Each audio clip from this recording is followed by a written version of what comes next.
In Argentina, the ruling party backtracked the so-called Omnibus Law, a key project for the Milei's administration, and sent it back to commissions as it was failing to reach consensus on its key articles. Protests continue in Haiti as the population demands the prompt departure of Prime Minister Ariel Henry amid an increasing insecurity crisis. And in Palestine, the Israeli occupation army targeted a residential building in the southern Gaza Strip, wounding several people and killing 3 others, including a journalist and 2 women.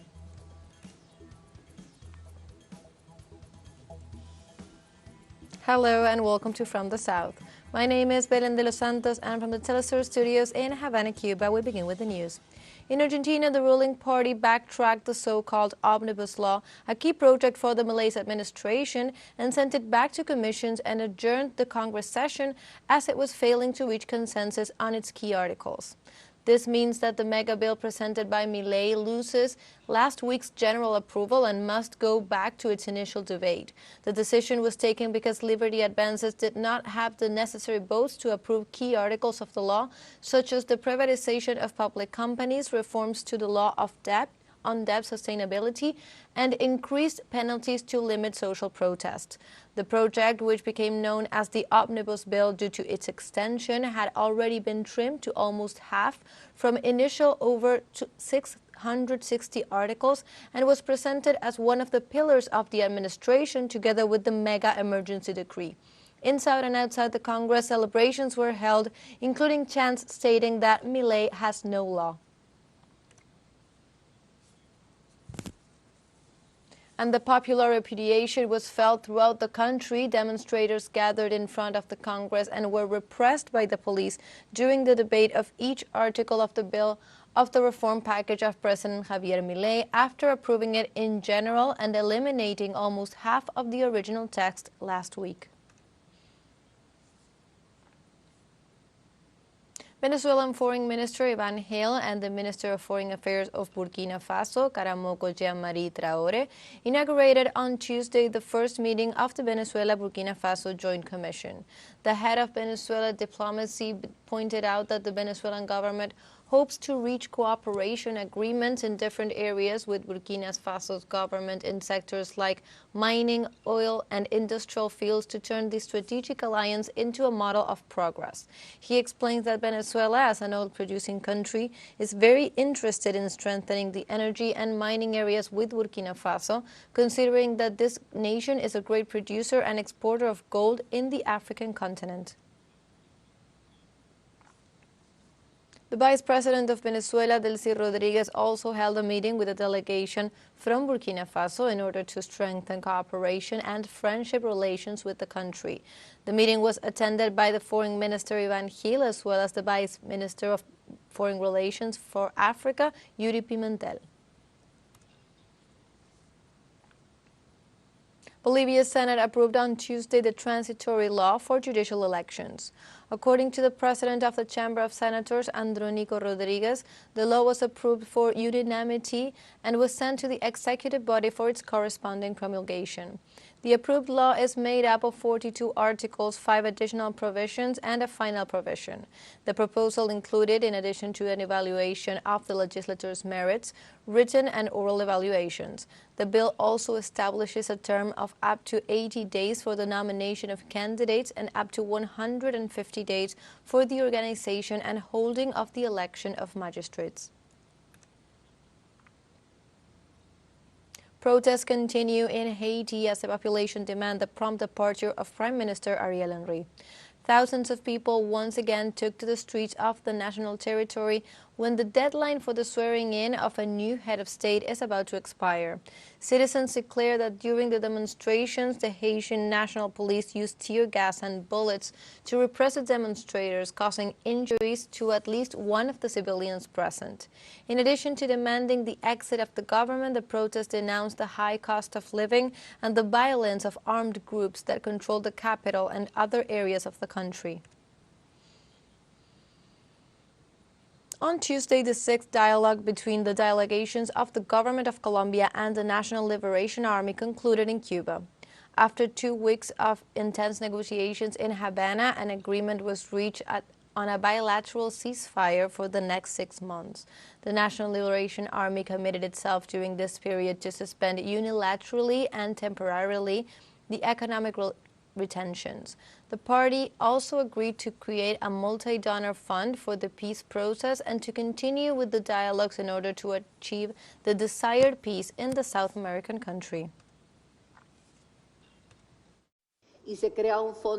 And a multi-donor fund was created for this process, which was approached with transparency and with the participation of all the parts, based on principles of transparency, respect for legality, international and national norms, which seeks to strengthen and make this process sustainable in the development of the agreements that comprise them, and the National Liberation Army supporting the construction of peace. Also, at the end of the dialogue session, the head of the delegation of the National Liberation Army, Pablo Beltrán, assured that the ceasefire continues to be perfected and that the parties do not seek to break it. The ceasefire continues to improve, adding new elements of commitment, but also trying to solve problems which, as I said at the beginning of the ceasefire in Colombia, is very complex. But despite all the difficulties, neither of the two parties have said that the ceasefire must be broken, nor that the crisis factors will abandon the commitments we have made, nor the will to find a solution to the problems, however serious and deep they may be. Now let's take a short break, but remember you can join us on TikTok at Telesur English, where you will find news in different formats, news updates, and more. Other stories coming up, stay with us.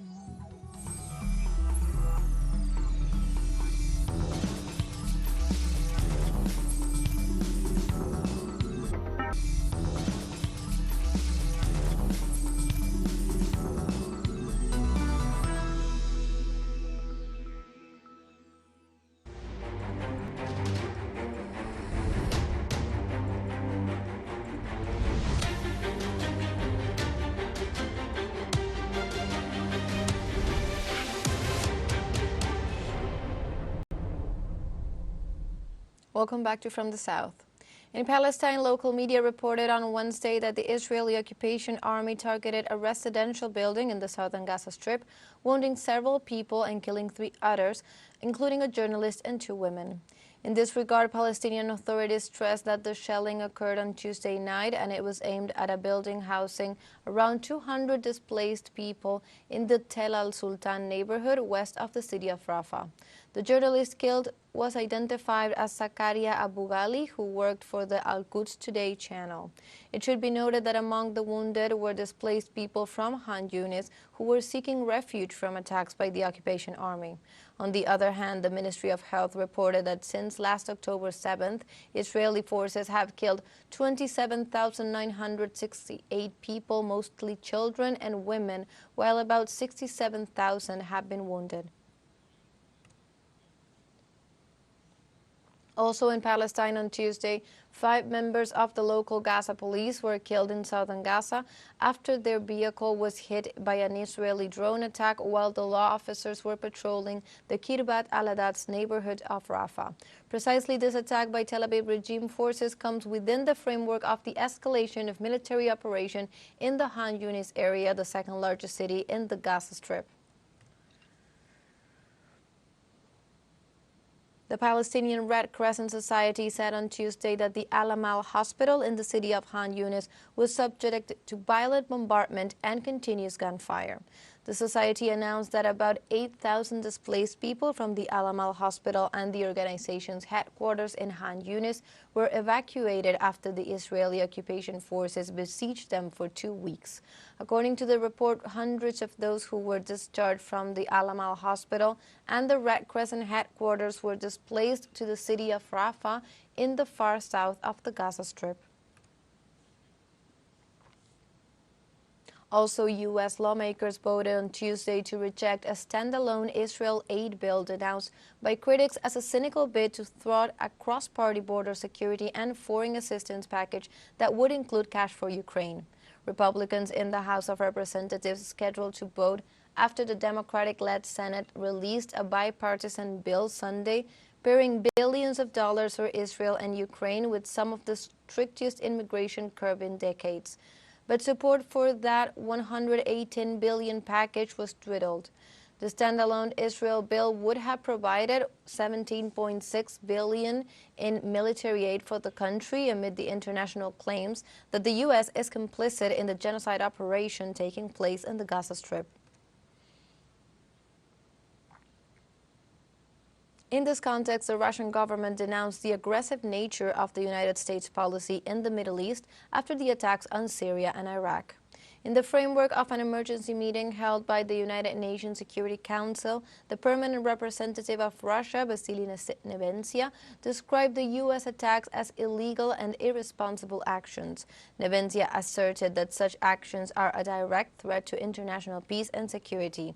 The diplomat further stated that Washington's actions are a sign of its total disregard for international law and show that the United States is deliberately trying to drag the largest Middle Eastern countries into a regional conflict. It's clear that the U.S. strikes are specifically and deliberately designed to inflame the conflict.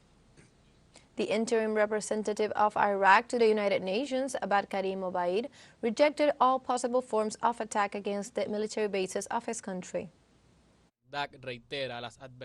Baghdad reiterates warnings against the expansion of the conflict in the region. The Iraqi government continues to make progress in establishing balanced relations with its regional environment. We reject all forms of attacks on military bases and will not allow it to be dragged into the arena of conflict that the region is witnessing. Also in this context, the permanent representative of Syria to the United Nations, Qusay al-Damak, made known his country's position regarding Washington's actions against his country. Syria categorically rejects all pretexts that the United States is trying to use to justify its aggression against our territory, stressing that Washington is intervening against terrorism. Syria refuses to be a stage for a show of force in the election year, and it's committed to its right to liberate all its territory. For his part, the Iranian ambassador to the UN rejected the U.S. baseless accusation against the Persian nation.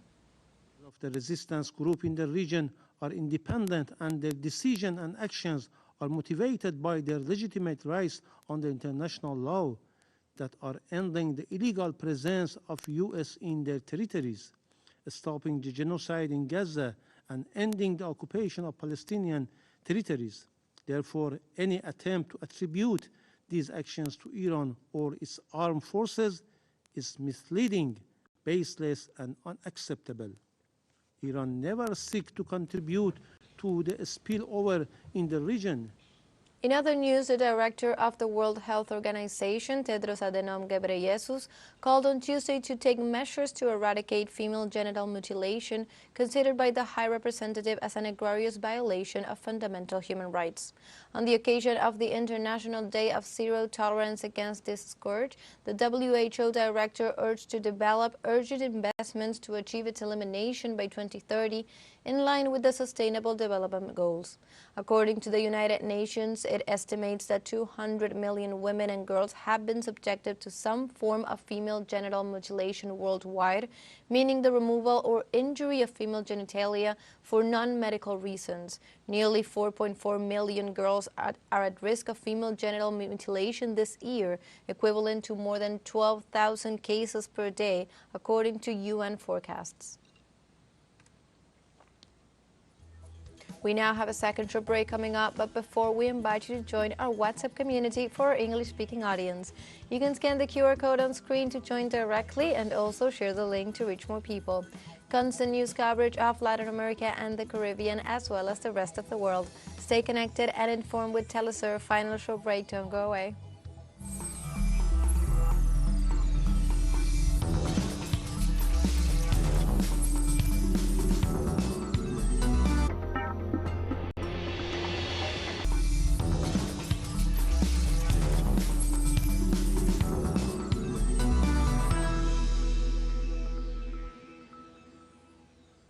Welcome back to From the South. In Kenya, justice authorities charged the leader of the Kenyan sect for the murder of 191 children whose bodies were found buried in the Sakaola forest. The indictment issued by the Kenyan prosecution was directed against Paul Mackenzie, the leader of a religious sect who, together with 29 other alleged collaborators, allegedly persuaded at least 430 people to fast until they died, thus leading to the so-called Sakaola massacre. He is accused of terrorism, torture, cruelty to children, and manslaughter. Senegal's ruling coalition, Benno Bokk Yakaar, held a press conference to defend the postponement of the presidential election scheduled for February 25th. Members of the National Assembly voted on Monday evening to postpone the election until December 15, 2024, which was described by the opposition as an institutional coup d'etat. According to the chairman of the BBY parliamentary group, Abdou Mboy, it became clear to lawmakers that the conditions for a free, transparent, and inclusive election were not in place.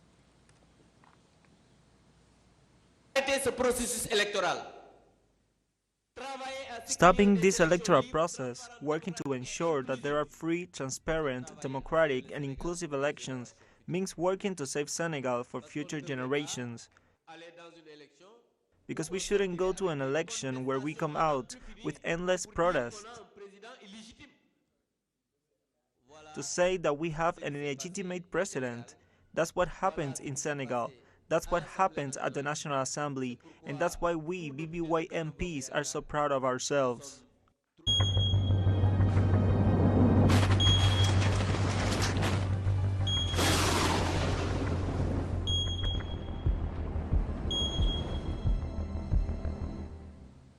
We move on to other topics. In the Philippines, a landslide triggered by intense rain killed at least 5 people, while 31 were reported injured. The landslide occurred Tuesday night in a mining village in Davao de Oro province and trapped at least 20 people inside 2 buses. Provincial disaster official Edward Macapili said an earthquake struck the village shortly after the landslide, so the search for more survivors was halted at midnight when it became too dangerous and resumed at dawn.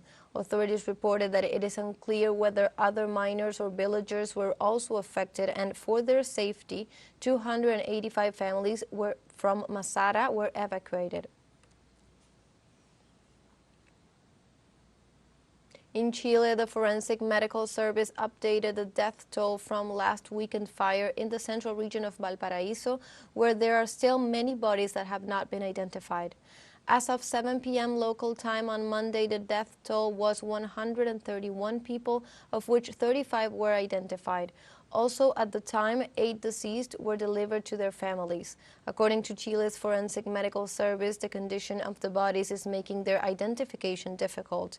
The total number of victims is not yet clear, but damaged homes could reach 15,000, and it is estimated that there are still 100 people missing. And the world of music celebrates on Tuesday, February 6th, the birth of reggae star Bob Marley, remembered for the commitment and leadership he assumed within the socio-cultural current. His talent for composing strength of spirit and indifference to certain slights of black Jamaicans because of his mulatto status made him a global figure of popular culture. Robert Nesta Marley, his full name, is considered the best known and respected interpreter of reggae as genre declared intangible cultural heritage of humanity by UNESCO in 2018 and the greatest representative of his country in the Rastafarian culture. One of the biggest tributes this month is the release on the February 14th of Bob Marley One Love, a tribute to his 79 years, a drama directed by Reynaldo Marcus Green and starring British actor Kingsley Ben-Adir as the icon. And like this, we have come to the end of this news brief. You can find these and many other stories on our website at telesurenglish.net. And also join us on social media. We are on Facebook, X, Instagram, Telegram, and TikTok. For Telesur English, my name is Belén de los Santos. Thank you for watching.